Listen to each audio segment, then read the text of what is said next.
Welcome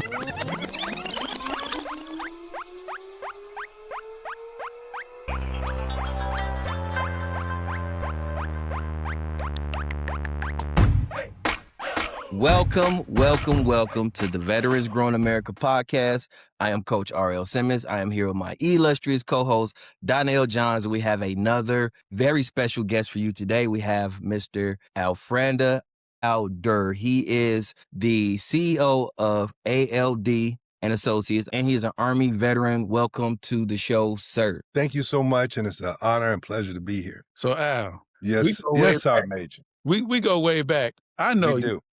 But this is time for my audience to get to know you. Can you tell them about yourself and your military background? Thank you for that. First of all, before I get into that, let me give credit where credit's due.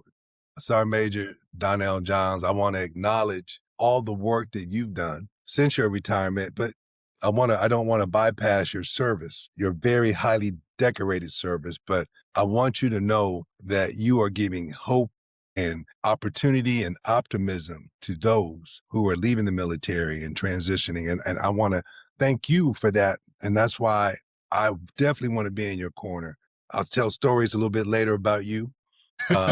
So you know that's coming. But no, seriously, I want to thank you for all that you do. And I know that you are making a difference. Just like you did in uniform, you're doing it now in your communities. Thank you for your service, and thank you for your commitment to serving the veterans and their families of this great country and the Commonwealth of Virginia. So with all that being said, you can pay me later for that.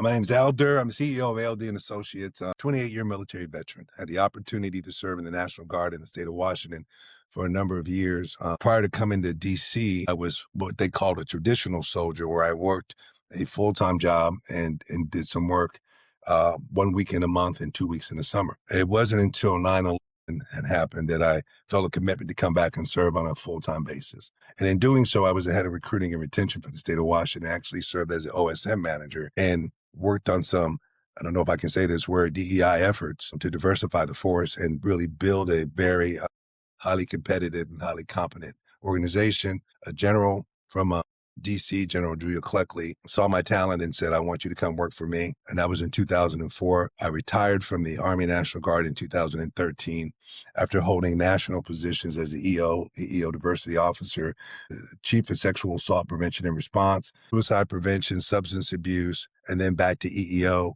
And then I had an opportunity to do that in the civilian capacity and did that for another 9 years.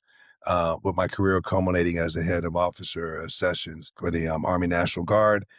During one of my training sessions, prior to going to that officer accessions role, I did a training for a group of general officers, and one of their chiefs of staffs came back and said, you know, you're really good at this. You might want to take this on the road. And that was the month that ALD Associates was started, and we got our LLC, and that was in 2019, and we've been going strong for the last 6 years, working in our community.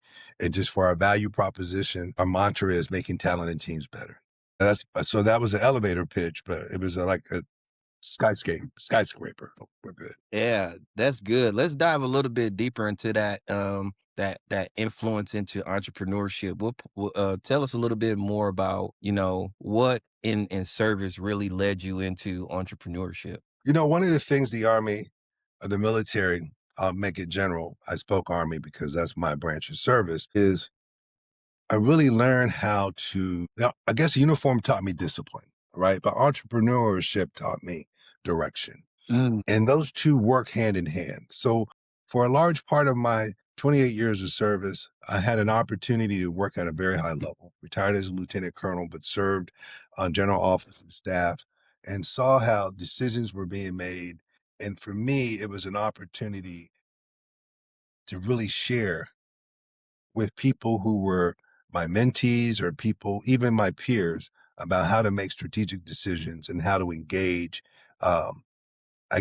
opportunities to be successful, not only within the organization, but even beyond the walls of who we serve and who we work for. No, I love that. You said, a general officer, came to you and was like, you need to take this show on the road. Was entrepreneurship one of those things that you have always wanted to do, or what inspired you to get into business? Funny story. I came across an article from a high school newspaper. I played a little bit of basketball a long time ago. And it asked, what did you want to do when you graduate high school and college? And I said, I want to own my own business. Didn't even know what that meant. Didn't even know. I barely could spell business back then. And I was a senior in high school. So I moved on, went to college, got my degree. Was always taught to get a good job, work for an organization, serve the military, do your 20 years and have a good pension. For me, the entrepreneurial bug hit a number of times throughout my life because it meant a lot to me to be able to say that when I built it, I nurtured it, basically birthed it. It's like raising a child, right? Hopefully without the same amount of expense and headaches and calls from school. But it was an opportunity to really craft something, but to make a difference. Because I knew that there were things that I did within the military that made a difference. But sometimes I made differences in places that I didn't want to. But now I can decide where I go to make those differences and who I make those differences with. To answer your question, though, was it always there? No, because I wasn't raised with it. My parents weren't entrepreneurs. I didn't know what it meant. I have mentors that I have right now that I call, and I don't call them whining sessions, but I call opportunities to get, for lack of a better term, it was an azimuth check, right? To check my compass and my direction. And one of my mentors, I'll mention his name, Bobby Long. I finished doing all this stuff, and Bobby is the CEO of Longevity Consulting. And Bobby said, "Are you done?" I said, "Yes." He said, "Okay. If it was easy, everybody would do it. Keep grinding, bro." But sometimes we need to hear that hard truth. And being military, we've started from the very beginning at basic training, hearing hard truths and having thick skin and being able to continue to drive on. But also we have a level of resilience that a lot of other people don't have. That when we think, in sports, they used to tell us, run till you pass out. I don't think I've ever met anybody who ran till they passed out. I know it wasn't me, right? But I also know that message was that you can achieve far more than you can see. You just have to push yourself. Let me ask you this question. So you've been in business for a little while now, right? Is it easier than you thought, or is it harder than you thought? So I'm a little different. I absolutely love it. I love it. And here's why I love it. It's what I want to do. 28 years in the military. I love the military. I love the service. I love the relationships that I had. And I gave the military all I had. And I did so with joy. But there's a different type of joy when you're doing the things that you want to do for the reasons that you want to do it. And then you have these opportunities. And even if you don't get the contract or you don't get the bid, I think you look at it from a different perspective, not a loss, but a lesson. And it's only a loss if you don't go back and learn from that lesson. So if I put in a proposal and I didn't get it, I've learned to ask the formal debrief. What could I have done better?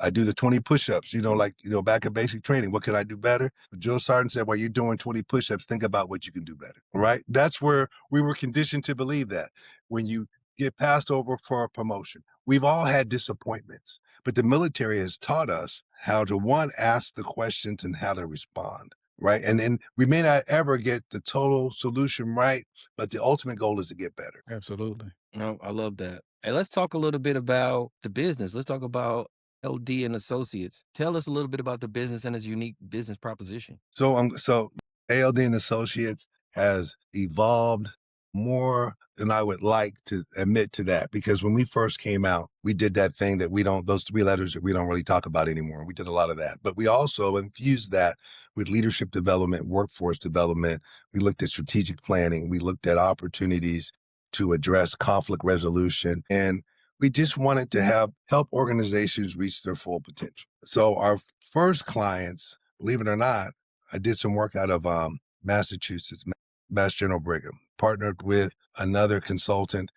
And I would tell people that it's valuable to make connections and make relationships, because you just can't come out of there running and thinking that you have all the answers. So it takes a piece of humility to say, I'm going to come in, and even though I think I know it all, I know that I don't. And now I need to watch somebody who knows what they're doing and learn from them. And even though I may come in at a lower price point, I'm paying for this. I'm getting paid a little bit for my education. So I did a lot of work with Mass General Brigham Hospital. Then I did some work with American Board of Internal Medicine. Look, I would have never been a doctor or nurse. I can't stand the sight of blood. So me working with hospitals was something surprising. Had an opportunity to teach at George Mason University as an adjunct faculty. Did a lot of work with military organizations around leadership development. Did some work with the Virginia Employment Commission around biases and how to engage and have effective communication. So our work is kind of rooted in what I call the 5 Ps: people, processes, places, power, and practices. Now, one thing the military has taught us, and it's hard to break, is those dang acronyms. And people are like, why you got so many acronyms in your trainings, man? It's like, because that's how I remember all my stuff. But that's so our value proposition is to come in and work with the organization. And our intent is to leave either the individuals or the teams in a better place than where we started. That's That's amazing. good money. Yeah, I know they appreciate it. I got the opportunity to work with you, so I know how you do business, and you make it fun also in that transition process. Let's talk a little bit about let's get back into the military and your transition from the military into entrepreneurship. How was that for you?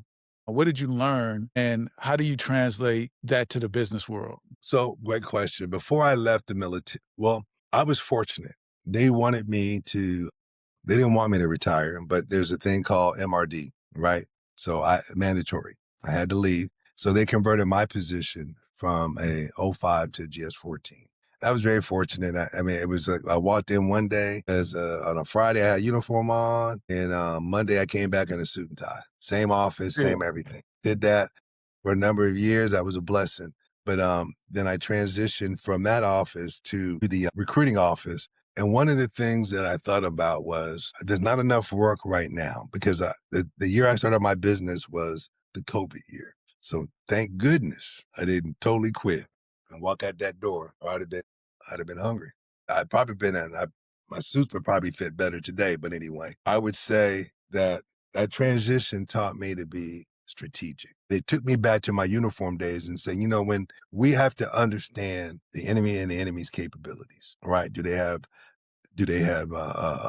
chemical capability? Are they large? Do they have airstrikes? All those things go into the thought process. So I needed to understand who wants my business and who can pay for it. How much will it cost? How do I not make a fool out of myself? Because, we all at some point in our careers have suffered from what they call this imposter syndrome. Mm. Now I do have a master's in business administration, and organizational development, but that came way after all the stuff that I did in the military. So I had to think about that. And then I have certifications from Cornell University as well as Georgetown, but it still doesn't always show up in spaces where I'm meeting with people. But then I have to remember where I came from and who I represent, but also all the training over those 28 years. I was able to sit in rooms with 2 and 3-star generals and have the floor and have an opportunity to speak. And that wasn't by accident. And I think you, as a command sergeant major, retired, I know that you've been in those spaces where you speak and you are very open and you speak up. Sometimes when we didn't want you to, but you still said it. But that was your role, right? And I think as entrepreneurs that you have to be your own champion. If you won't champion yourself, if you don't believe in yourself, and sometimes I go in there and say, look, you need me. I'm very selective when I say that. You need me, but I want to help you. So how can we both benefit from this relationship? And doors have opened just with that candid conversation. So Al, tell me a little bit about some lessons that you learned um, while you were in the service that you now kind of apply to your entrepreneurship. There's probably some people out there that may be walking in your shoes or have traveled your path and kind of want to know, hey, what are some of them nuggets that you've learned that I can take and plug and play into entrepreneurship? I appreciate that question on a couple counts. One, I was fortunate to have that job waiting for me when I transitioned. And then there were times when I looked for opportunities to go for the next level up. And then that's when that imposter syndrome would kick in. And I had to ask myself, because I saw so many other veterans that took jobs that were like, you're a sergeant major, you're a major. Why are you taking that job? You should be running that whole plant, not working in it. And they're like, well, I think it's a matter of helping and understanding how our work translates in the civilian sector. When we speak about When I think about mission clarity, I think about we know how to define objectives and rally people around them, right? I mean, we learn that. And then we talk about operational discipline, about really understanding system standards and execution. And then I think about accountability. We have to own our outcomes. There's no excuses, right? We come back and we have to be accountable for that. In team building, how do we build people, even people that we may not even like or want to hang out with? But hey, we learned how to work together and we made it happen. And then the biggest thing I think I learned about is risk management, right? You made decisions that maybe weren't perfect or they weren't right, but that's going to happen in business as well. I've lost so many bids over $500. I overbid by $500 and they said it was going to the lowest bid. Or they said you didn't answer the question. And then adaptability. When things happen, when processes, opportunities change, we know that sometimes we could be I remember road marches and somebody, well, I'm not going to say who it wasn't me. I'll say this to this day, got lost. And everybody said, I don't think we should have turned there. It's like, I got this. And then about 2 miles later, yeah, we might be a little late for the rally point. But, I was a transportation officer, and their motto was, we get you there. And my motto was, we'll get you there eventually. But but we still got there, right? And I think it's important to remember part of the lesson is the journey, and just to embrace that once you get there. You hit so many nuggets in that. That was good. That was really good. Share what is your business superpower? What is the thing that you think that opens doors for you? You know what? I hope, and I know hope, I was always told early in military, hope is not a course of action. I want people to believe that I care. I want people to believe that I'm not just doing this for a paycheck, because sometimes I'll do it for you for free. Right. Let me help you. All I ask in return is that you pay it forward. And then maybe you tell somebody, hey, this guy came in or this organization came in and was phenomenal. And a lot of my greatest opportunities have come from what I call the Costco methodology. You go to Costco, and I recently went to Costco I just got back from Seattle, and Costco started on the West Coast. And I walked to the door and I showed my card, and they're like, excuse me, sir, thank you for your 33 years of membership with Costco. I said, my pleasure. I worked at Costco in the summers between my junior and senior year while I was in college. And Costco was just starting out. So many people didn't even know about it. But what Costco was really good at was giving out free samples. And this is stuff that you probably weren't even thinking about buying. But you're like, what's a free sample? You get a sample, you're like, it's pretty good. Now you go and buy it. Well, that was that kind of gave me that vision to say, let me give you a little taste of this. And if you really like it, then you want to come back and buy it. Or at least you want to learn more. That's funny that you said that because when I did my leadership consulting firm, that was the first venture that I did. I would give free samples. We used to hold a workshop, and I would invite the companies that I wanted to work with into the training so they can get a sample of it. And I let them know that this seat that you have is worth $3,000. Mm-hmm. And when they brought it back to their organization, I was able to sell my services at a premium because they saw that it added value to their organization. Yes, absolutely. And so And sometimes you give it to them cheap. Yeah. Yeah, just sometimes you give it to them cheap, and then they come back and say, can we get another one? I say, yesterday's prices ain't today's price. Just so you know, right? It's inflation, it's everything. Yeah, absolutely. It's the CPI, all that. If you had to go back and say, I don't want to say if you started your business over again, what would you do different? But if somebody else was coming into business, what would you tell them to do? How would you guide someone into starting a business? That's a great question.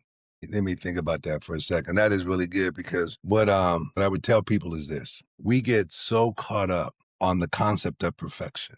I would tell you that perfection is the enemy of getting it done. Perfection is the enemy of good enough. We have people who are I got to get my website up. I got to get the business card. I got to get a logo. So you ain't got nothing yet. Right. First, find out what the people need and what the people want, and then create your marketing. It's good to do what I call discovery. Go out and meet with folks, have conversations, because that adaptability that I talked about with anybody, I can create it.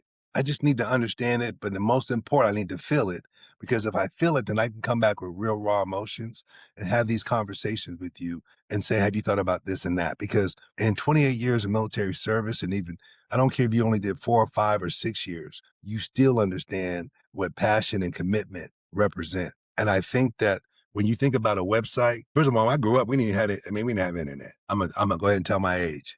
Donnell, you and I are the same age, well, maybe I'm a little older than you. You ain't got to laugh like that. That's all right. Talk about it later. Technology is a great thing, and I would tell people to embrace it. I would tell people to measure twice and cut once. And when you make a mistake, process that, embrace it. And because there were times where I made a mistake, I got down on myself. I shouldn't have done that. I shouldn't have done that. And I should have been thinking, I won't do it again. And this is what I'm going to put in place for it not to happen again.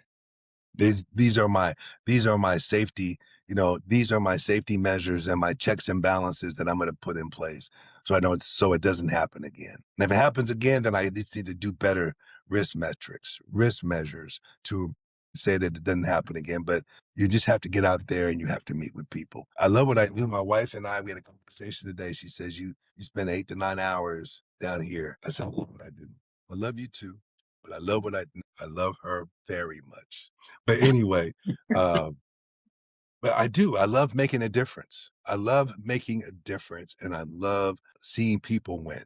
And that's an important piece for me. Speaking of winning, I just attended this event at the chamber, and I saw somebody that looked like you on stage. Man, yes, sir. We've been fortunate. And I And think somebody, this is yeah, the I knew second you were year gonna in a go row there. that I've been to this, and this is the second year in a row that I've seen, actually the third year in a row that I've seen you win. So let's talk about them wins. Okay, well, so look, I don't want to sound cocky, but it was 4 years in a row. Anyway, but just get the math right.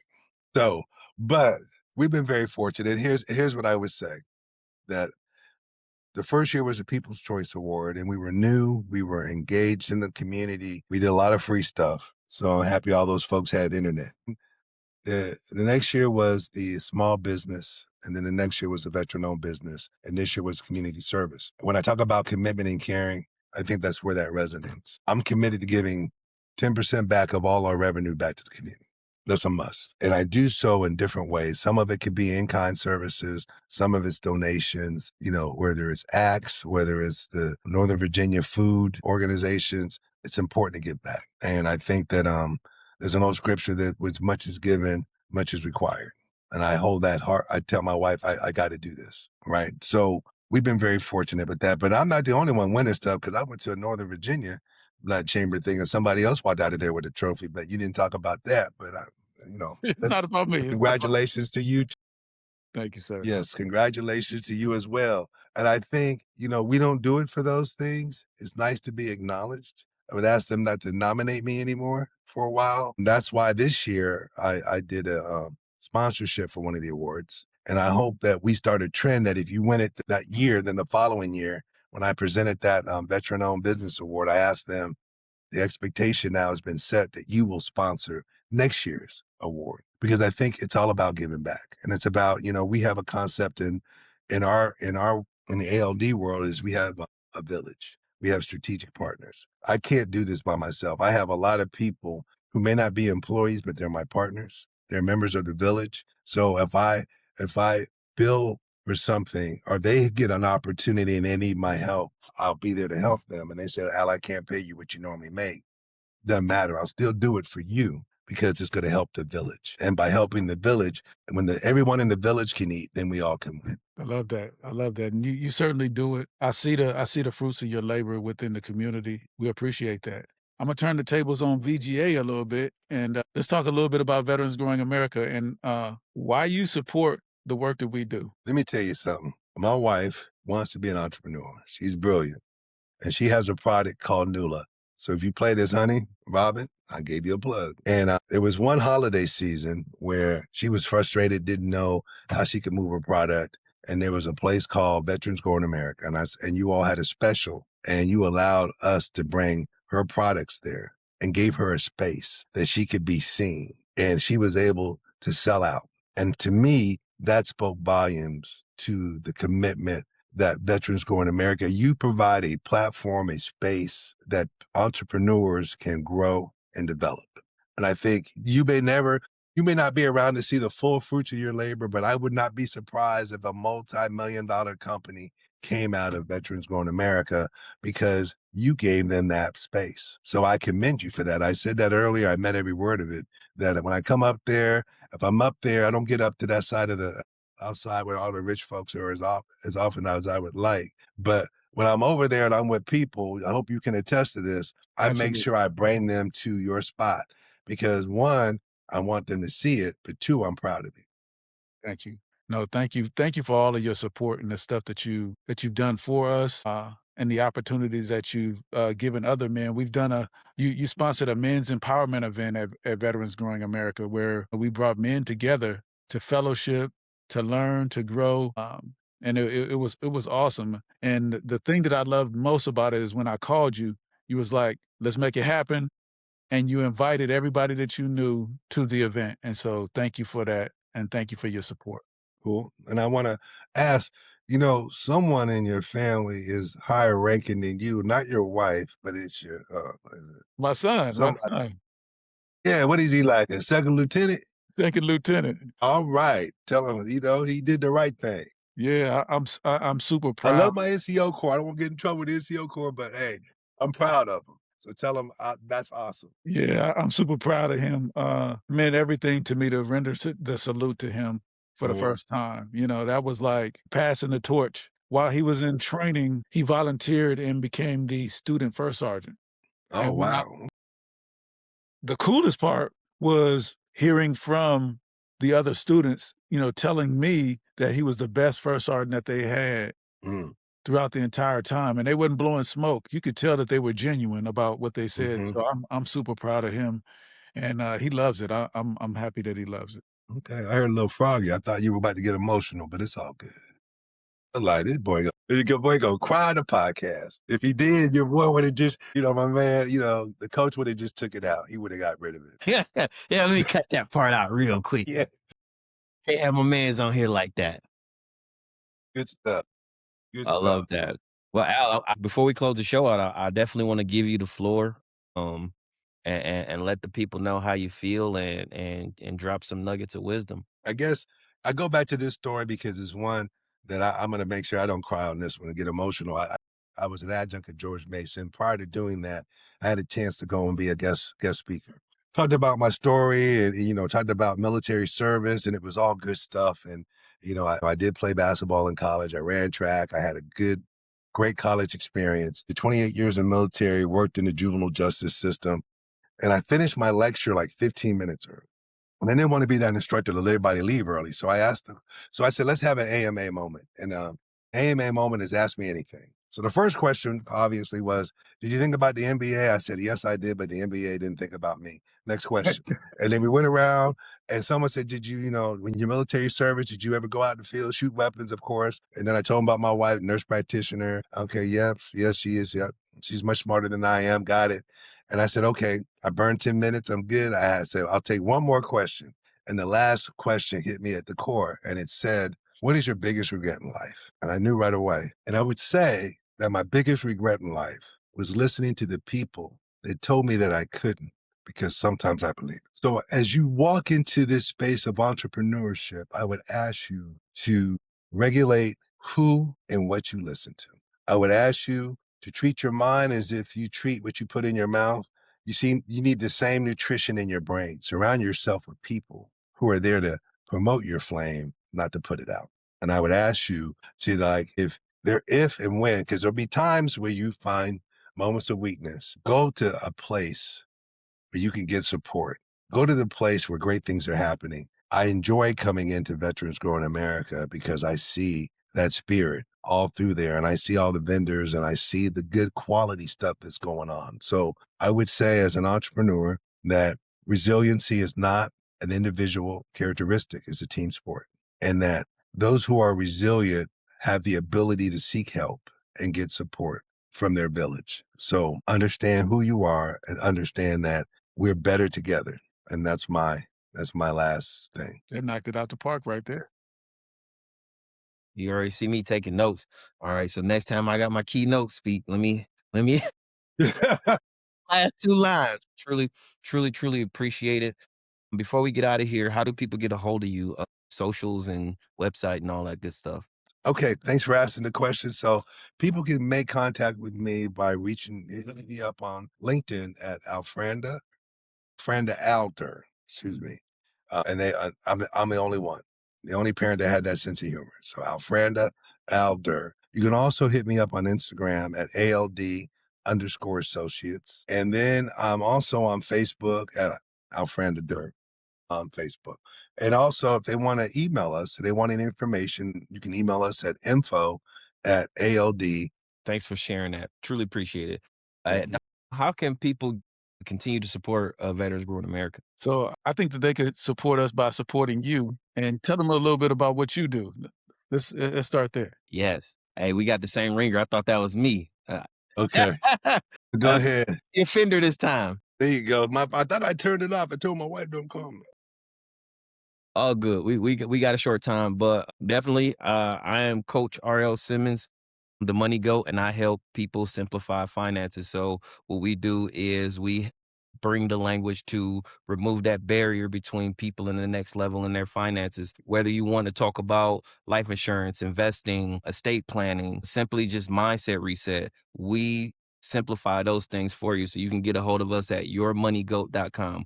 That's YG. All right.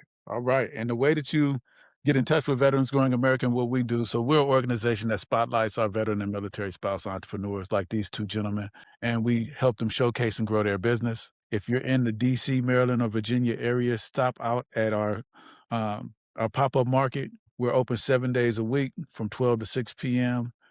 Did I say 12 days a week? I think I said That's 12. it's okay. That's how Okay, that's that military jargon. That's what we did. We open 12 days a week.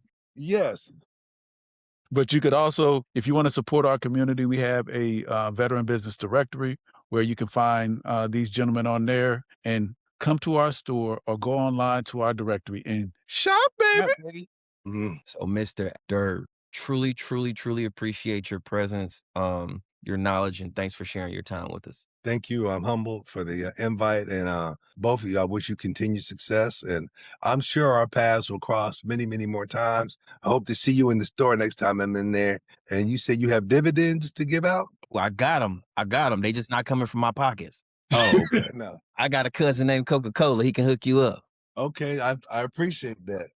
I'm going to write that Coca-Cola stock. Okay, got it. All right. We are over and out.